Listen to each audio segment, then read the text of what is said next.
नमस्कार, मेरे चैनल साहित्य सागर में आपका स्वागत है। आज मैं आपको प्रेमचंद जी की कहानी सवा सेर गेहूँ सुनाऊंगी। किसी गरीब गांव में शंकर नाम का एक कुर्मी किसान रहता था। सीधा साधा गरीब आदमी था। अपने काम से काम, ना किसी के लेने में ना देने में, छक्का पंजा ना जानता था। छल प्रपंच की उसे छूत भी ना लगी थी। उसे जाने की चिंता ना थी। ठग विद्या ना जानता था। भोजन मिला खा लिया, ना मिला चबेने पर काट दी, चबेना भी ना मिला तो पानी पी लिया और राम का नाम लेकर सो रहा। किंतु जब कोई अतिथि द्वार पर आ जाता था तो उसे इस निवृत्ति मार्ग का त्याग करना पड़ता था। विशेषकर जब साधु महात्मा पदार्पण करते थे तो उसे अनिवार्यतः सांसारिकता की शरण लेनी पड़ती थी। खुद भूखा सो सकता था पर साधु को भूखा कैसे सुलाता। भगवान के भक्त ठहरे। एक दिन शाम के समय एक महात्मा ने आकर उसके दरवाजे पर डेरा जमाया। तेजस्वी मूर्ति थी, पीताम्बर गले में, जटा सिर पर, पीतल का कमंडल हाथ में, खड़ाऊं पैर में, ऐनक आँखों पर। संपूर्ण वेश उन महात्माओं सा था जो रईसों के प्रासादों में तपस्या, हवा गाड़ियों पर देवस्थानों की परिक्रमा और योग सिद्धि प्राप्त करने के लिए रुचिकर भोजन करते हैं। घर में जौ का आटा था, वह उन्हें कैसे खिलाता। प्राचीन काल में जौ का चाहे जो कुछ महत्व रहा हो, पर वर्तमान युग में जौ का भोजन सिद्ध पुरुषों के लिए दुष्पाच्य होता है। बड़ी चिंता हुई, महात्मा जी को क्या खिलाऊं। आखिर निश्चय किया कि कहीं से गेहूं का आटा उधार लाऊं, पर गांव भर में गेहूं का आटा ना मिला। गांव में सब स्त्री पुरुष थे, देवता एक भी ना था, अतः देवताओं का खाद्य पदार्थ कैसे मिलता। सौभाग्य से गांव के विप्र महाराज के यहाँ थोड़े से गेहूँ मिल गए। उनसे सवा सेर गेहूँ उधार लिया और स्त्री से कहा पीस दे। महात्मा ने भोजन किया और लंबी तान कर सोए। प्रातःकाल आशीर्वाद देकर अपनी राह ली। विप्र महाराज साल में 2 बार खलिहानी लिया करते थे। शंकर ने दिल में कहा, सवा सेर गेहूँ इन्हें क्या लौटाऊं, पंसेरी के बदले कुछ ज़्यादा खलिहानी दे दूं, यह भी समझ जाएंगे, मैं भी समझ जाऊंगा। चैत में जब विप्र जी पहुँचे तो उन्हें 1.5 पसेरी के लगभग गेहूँ दिया और अपने को उर्ण समझकर उसकी कोई चर्चा ना की। विप्र जी ने फिर ना मांगा। सरल शंकर को क्या मालूम था कि वह सवा सेर गेहूँ चुकाने के लिए मुझे दूसरा जन्म लेना पड़ेगा। 7 साल गुजर गए। विप्र जी विप्र से महाजन हुए। शंकर किसान से मजदूर हो गया। उसका छोटा भाई मंगल उससे अलग हो गया था। एक साथ रहकर दोनों किसान थे, अलग होकर मजदूर हो गए। शंकर ने चाहा कि द्वेष की आग भड़कने ना पाए, किंतु परिस्थिति ने उसे विवश कर दिया। जिस दिन अलग अलग चूल्हे जले वह फूट फूट कर रोया। आज से भाई भाई शत्रु हो जाएंगे। एक रोएगा तो दूसरा हंसेगा। एक के घर में मातम होगा तो दूसरे के घर गुलगुले पकेंगे। प्रेम का बंधन, खून का, दूध का बंधन आज टूटा जाता है। उसने भगीरथ परिश्रम से कुल मर्यादा का वृक्ष लगाया था, उसे अपने रक्त से सींचा था। उसका जड़ से उखड़ना देखकर उसके हृदय के टुकड़े हुए जाते थे। 7 दिनों तक उसने दाने की सूरत ना देखी। दिन भर जेठ की धूप में काम करता और रात को मुंह लपेटकर सो रहता। इस भीषण वेदना और दुस्सह कष्ट ने रक्त ही जला दिया, मांस और मज्जा को घुला दिया। बीमार पड़ा तो महीनों खाट से ना उठा। अब गुजर बसर कैसे हो। अंत में यहाँ तक नौबत पहुँची कि खेती केवल मर्यादा रक्षा का साधन मात्र रह गई। जीविका का भार मजूरी पर आ पड़ा। 7 वर्ष बीत गए। एक दिन शंकर मजूरी करके लौटा तो राह में विप्र जी ने टोक कर कहा, शंकर कल आके अपने बीज बेंग का हिसाब कर ले। तेरे यहाँ 5.5 मन गेहूँ कब से बाकी पड़े हैं और तू देने का नाम ही नहीं लेता। हजम करने का मन है क्या। शंकर ने चकित होकर कहा, मैंने तुमसे कब गेहूँ लिए थे जो 5.5 मन हो गए। तुम भूलते हो मेरे यहाँ किसी का छटाक भर ना अनाज है और ना एक पैसा उधार। विप्र, इसी नियत का तो यह फल भोग रहे हो कि खाने को नहीं जुड़ता। यह कहकर विप्र जी ने सवा सेर गेहूँ का जिक्र किया तो जो आज से 7 साल पहले शंकर को दिया था। शंकर सुनकर अवाक रह गया। ईश्वर, मैंने इन्हें कितनी बार खलिहानी दी, इन्होंने मेरा कौन सा काम किया। जब पोथी पत्रा देखने, साहित्य सगुर विचारने द्वार पर आते थे तो कुछ न कुछ दक्षिणा ले ही जाते थे। इतना स्वार्थ। सवा सेर अनाज को अंडे की भांति सेकर आज यह पिशाच खड़ा कर दिया जो मुझे निगल ही जाएगा। इतने दिनों में एक बार भी कह देते तो मैं गेहूँ तौल कर दे देता। क्या इसी नियत से चुप बैठे रहे। बोला, महाराज, नाम लेकर तो मैंने उतना अनाज नहीं दिया, पर कई बार खेती खलिहाने में सेर 2-2 सेर दिया है। अब आप आज 5.5 मन मांगते हैं, कहाँ से दूंगा। विप्र, लेखा जो बख्शीसी 100-100। तुमने जो कुछ दिया होगा उसका कोई हिसाब नहीं। चाहे 1 की जगह 4 पसेरी दे दो। तुम्हारे नाम बही में 5.5 मन लिखा है, जिससे चाहे हिसाब लगवा लो। दे दो तो तुम्हारा नाम छेक दूँ, नहीं तो और भी बढ़ता रहेगा। शंकर, पांडे क्यों एक गरीब को सताते हो? मेरे खाने का ठिकाना नहीं, इतना गेहूँ किसके घर से लाऊंगा? विप्र, चाहे जिसके घर से लाओ, मैं तो छटाक भर भी ना छोड़ूंगा। यहाँ ना दोगे, भगवान के घर तो दोगे? शंकर काँप उठा। हम पढ़े लिखे आदमी होते तो कह देते, अच्छी बात है, ईश्वर के घर ही देंगे। वहाँ की तौल यहाँ से कुछ बड़ी तो ना होगी? कम से कम इसका कोई प्रमाण हमारे पास नहीं, फिर उसकी क्या चिंता? किंतु शंकर इतना तार्किक, इतना व्यवहार चतुर ना था। एक तो ऋण, वह भी ब्राह्मण का। बही में नाम रह गया तो सीधे नरक में जाऊंगा।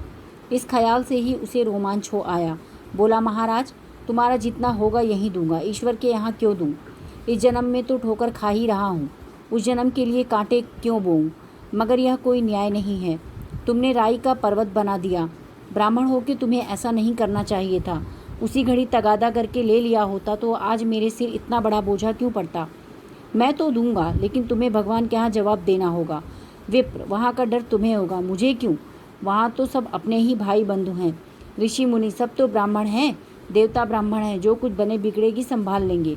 तो कब देते हो? शंकर, मेरे पास रखा तो है नहीं, किसी से मांग जांच कर लाऊंगा तभी ना दूंगा। विप्र, मैं ना मानूंगा। 7 साल हो गए, अब एक दिन का भी मुलाहिजा ना करूंगा। गेहूं नहीं दे सकते, दस्तावेज लिखो। शंकर, मुझे तो देना है, चाहे गेहूं लो चाहे दस्तावेज। किस हिसाब से दाम रखोगे? विप्र, बाजार भाव 5 सेर का है, तुम्हें 5.25 सेर का काट दूंगा। हिसाब लगाया तो गेहूं के दाम 60 रुपये। 60 रुपये का दस्तावेज लिखा गया। 3 रुपये सैकड़े सूद। साल भर में ना देने पर सूद का दर 3.5 रुपये सैकड़े। 12 का स्टाम्प, 1 रुपये दस्तावेज की तहरीर शंकर को ऊपर से देनी पड़ी। गांव भर ने विप्र जी की निंदा की, लेकिन मुंह पर नहीं। महाजन से सभी को काम पड़ता है, उसके मुंह कौन आए? शंकर ने साल भर तक कठिन तपस्या की। मियाद के पहले रुपए अदा करने का उसने व्रत ले लिया था। दोपहर को भी पहले चूल्हा ना जलता था, चबेने पर बसर होती थी, अब वह भी बंद हुआ। केवल लड़के के लिए रात की रोटियां रख दी जाती। पैसे रोज का तंबाकू पी जाता, यही एक व्यसन था जिसका वह कभी त्याग ना कर सका था। अब वह व्यसन भी इस कठिन व्रत की भेंट हो गया। उसने चिलम पटक दी, हुक्का तोड़ दिया और तंबाकू की हांडी चूर चूर कर डाली। कपड़े पहले ही त्याग कर चरम सीमा तक पहुंच चुके थे, अब वह प्रकृति की न्यूनतम रेखाओं में आबद्ध हो गए। शिशिर की अस्थि बेधक शीत को उसने आग तपाकर काट दिया। इस ध्रुव संकल्प का फल आशा से बढ़कर निकला। साल के अंत में उसके पास 60 रुपये जमा हो गए। उसने समझा, पंडित जी को इतने रुपए दे दूंगा और कहूँगा, महाराज बाकी रुपए भी जल्द आपके सामने हाजिर करूँगा। 15 रुपये की तो और बात है, क्या पंडित जी ना मानेंगे? उसने रुपए लिए और पंडित जी के चरण कमलों पर अर्पित कर दिए। पंडित जी ने विस्मित होकर पूछा, किसी से उधार ले आए हो क्या? शंकर, नहीं महाराज, आपके आशीष से आपकी मजदूरी अच्छी मिली। विप्र, लेकिन यह तो 60 रुपये ही हैं। शंकर, हाँ महाराज, इतने अभी ले लीजिए, बाकी 2-3 महीने में दे दूंगा। उरिन कर दीजिए। विप्र, उरिन तो तभी होगे जब मेरी कौड़ी कौड़ी चुका दोगे। जाकर मेरे 15 रुपये और ले आओ। शंकर, महाराज इतनी दया करो, अब सांझ की रोटियों का भी ठिकाना नहीं है। गांव में हूँ तो कभी दे ही दूंगा। विप्र, मैं यह रोग नहीं पालता, ना बहुत बातें करना जानता हूँ। अगर मेरे पूरे रुपए ना मिलेंगे तो आज से 3.5 रुपये सैकड़े का ब्याज लगेगा। अपने रुपए चाहे अपने घर में रखो, चाहे छोड़ जाओ। शंकर, अच्छा, जितना लाया हूँ उतना रख लीजिए, मैं जाता हूँ, कहीं से 15 रुपये और लाने की कोशिश करता हूँ। शंकर ने सारा गांव छान मारा, मगर किसी ने रुपए नहीं दिए। इसलिए नहीं कि उनका विश्वास ना था या किसी के पास रुपए न थे, बल्कि इसलिए कि पंडित जी के शिकार को छेड़ने की किसी में हिम्मत ना थी। क्रिया के पश्चात प्रतिक्रिया नैसर्गिक नियम है। शंकर साल भर तक तपस्या करने पर भी जब ऋण चुकाने में मुक्त ना हुआ तो उसका संयम निराशा के रूप में परिणत हो गया। उसने समझ लिया कि जब इतना कष्ट सहने पर भी साल भर में 60 से अधिक ना जमा कर सका तो कौन सा उपाय करूं जिससे इससे दूर जमा हूं। जब सिर पर ऋण का बोझ ही लादना है तो क्या मन भर और क्या सवा मन। उसका उत्साह छिड़ हो गया, मेहनत से घृणा हो गई। आशा उत्साह की जननी है, आशा में तेज है, बल है। शंकर आशाहीन होकर उदासीन हो गया। वह जरूरतें जिनको उसने साल भर तक टाल रखा था अब द्वार पर खड़ी होने वाली भिखारिणी ना थी, बल्कि छाती पर सवार होने वाली पिशाचिनियाँ थीं। जो अपनी भेंट लिए बिना जान नहीं छोड़ती। कपड़ों में चिकत्तियाँ लगाने की भी एक सीमा होती है। अब शंकर को चिट्ठा मिलता तो वह रुपए जमा ना करता। कभी कपड़े लाता, कभी खाने की कोई वस्तु। पहले तम्बाकू पीता था, अब गांजे और चरस का भी चस्का लगा। अब उसे 1 रुपये अदा करने की चिंता ना थी, मानो उसके पास किसी का 1 पैसा भी ना आता हो। पहले जूड़ी चढ़ी होती थी पर वह काम करने जाता, अब काम पर ना जाने का बहाना खोजता। इस तरह 3 वर्ष निकल गए। विप्र जी महाराज एक बार भी तकाजा ना किया। वह चतुर शिकारी की भांति अचूक निशाना लगाना चाहते थे। पहले से शिकार को चौंकाना उनकी नीति के विरुद्ध था। एक दिन पंडित जी ने शंकर को बुलाकर हिसाब दिखाया। 60 रुपये जो जमा थे वह मिन्हा करने पर भी शंकर के जिम्मे 120 रुपये निकले। शंकर, इतने रुपए तो उसी जन्म में दूंगा, इसमें तो नहीं हो सकते। विप्र, मैं इसी जन्म में लूँगा, मूल ना सही सूद तो देना ही होगा। शंकर, एक बैल है वह ले लीजिए, एक झोपड़ी है वह भी ले लीजिए, और मेरे पास रखा क्या है। विप्र, मुझे बैल बधिया लेकर क्या करना है, मुझे देने को तुम्हारे पास बहुत है। शंकर, और क्या है महाराज। विप्र, कुछ नहीं, तुम तो हो, आखिर तुम भी कहीं मजदूरी ही करते हो। मुझे भी खेती के लिए मजदूर रखना पड़ता है। सूद में तुम हमारे यहाँ काम कर लिया करो, जब सुविधा हो मूल भी दे देना। सच तो यूँ है कि अब तुम किसी दूसरी जगह काम करने नहीं जा सकते जब तक मेरे रुपए ना चुका दो। तुम्हारे पास कोई जायदाद नहीं है, इतनी बड़ी गठरी मैं किस एतबार पर छोड़ दूँ। कौन इसका जिम्मा लेगा। तुम मुझे महीने महीने सूद देते जाओगे, और कहीं कमाकर जब तुम सूद नहीं दे सकते तो मूल की कौन कहे। शंकर, महाराज सूद में तो काम करूँगा, खाऊंगा क्या। विप्र, तुम्हारी घरवाली है, लड़के हैं, क्या वे हाथ पांव कटा के बैठेंगे। रहा मैं, तुम्हें आध सेर जौ रोज कलेवा के लिए दे दूंगा। ओढ़ने को साल में 1 कंबल पा जाओगे, एक मिर्जई भी बनवा दूंगा। और क्या चाहिए। यह सच है कि और लोग तुम्हें रोज 6 आने देते हैं, मुझे ऐसी गरज नहीं। मैं तो तुम्हें अपने रुपए भरोसे के लिए रखता हूँ। शंकर ने कुछ देर गहरी चिंता में पड़े रहने के बाद कहा, महाराज, यह तो जन्म भर की गुलामी हुई। विप्र, गुलामी समझो, मजदूरी समझो। मैं अपने रुपए भराए बिना तुम्हें नहीं छोड़ूंगा। भागोगे तो तुम्हारा लड़का भरेगा। हाँ, जब कोई नहीं रहेगा तब की बात दूसरी है। इस निर्णय की कहीं अपील ना थी। मजूर की जमानत कौन करता, कहीं शरण नहीं थी, भागकर कहाँ जाता। दूसरे दिन से उसने विप्र जी के यहाँ काम करना शुरू किया। 1.25 सेर गेहूं की बदौलत उम्र भर के लिए गुलामी की बेड़ी पैरों में डालनी पड़ी।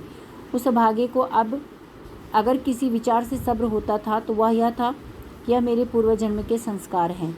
स्त्री को वे काम करने पड़ते थे जो उसने कभी ना किए थे। बच्चे दाने को तरसते थे, लेकिन शंकर चुपचाप देखने के सिवा कुछ ना कर सकता था। वह गेहूं के दाने किसी देवता के शाप की भांति पूरी जीवन उसके सिर से ना उतरे। शंकर ने विप्र जी के यहाँ 120 वर्ष तक गुलामी करने के बाद इस दुस्सार संसार से प्रस्थान किया। 120 रुपये अभी तक उसके सिर पर सवार थे। पंडित जी ने उस गरीब को ईश्वर के दरबार में कष्ट देना उचित ना समझा। इतने अन्यायी और निर्दयी तो थे ना। उसके जवान बेटे की गर्दन पकड़ी। आज तक वह विप्र जी के यहाँ काम करता है। इसका उद्धार कब होगा, होगा भी नहीं, ईश्वर ही जाने। इस वृत्तांत को कपोलकल्पित ना समझिए, यह सत्य घटना है। आपको यदि यह कहानी अच्छी लगे तो मेरे चैनल को सब्सक्राइब कीजिए, लाइक कीजिए। धन्यवाद।